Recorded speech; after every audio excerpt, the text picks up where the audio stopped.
আপনি জরুরি মনে করেন না, কারণ একটাই তো আইডি, একটাই তো টপ আপ। কিন্তু আপনি কি জানেন এইরকম একটা আইডির জন্য একজনের জীবন চলে গেছে? হ্যাঁ গাইস, আজকে যে ছেলেটার কথা বলবো সে একটা আইডির জন্য তার জীবন নষ্ট হয়ে গিয়েছিল। গল্পটা আবিরের। সে একজন মধ্যবিত্ত সন্তান। তার বাবা একজন অফিসে কাজ করা লোক। সে তার বন্ধুদের মতো আর কয়েকটা ছেলের মতো সেও এই গেম ফ্রি ফায়ারটি নামালো। শুরুতে তো সে মজার জন্যই খেলতেছিল এই ফ্রি ফায়ার গেমটি।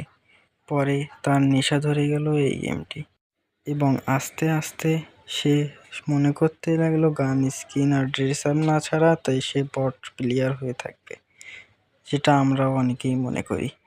সে মনে করলো ইলাইট পাস না মারলে বন্ধুদের সামনে তার কোনো দামই থাকবে না।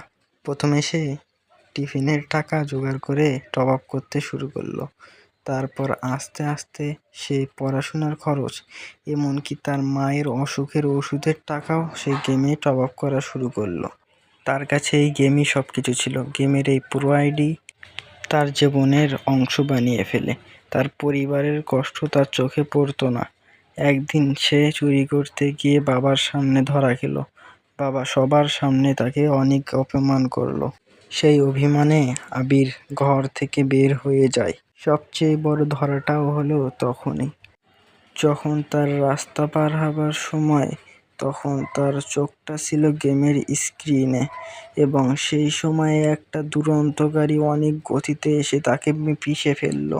হাসপাতালে শেষ নিঃশ্বাস ত্যাগ করার আগেই আবির তার মায়ের দিকে তাকালো আর বলল, মা, আমাকে ক্ষমা করে দাও। আমি এই হাতের ফোনটাতেই আমার জীবন শেষ করলাম। তার ইলাইট পাসওয়ালা আইডিটা এখনো আছে, কিন্তু সে আর নেই। সে গেছে অন্ধকার কবরে। এই ভিডিওটা তাদের মাঝে শেয়ার করে দাও যারা গেমের পেছনে অযথা অনেক টাকা নষ্ট করে। কি জানে, হয়তো বা একটা শেয়ারের মাধ্যমে একজনের জীবন বেঁচে যেতে পারে।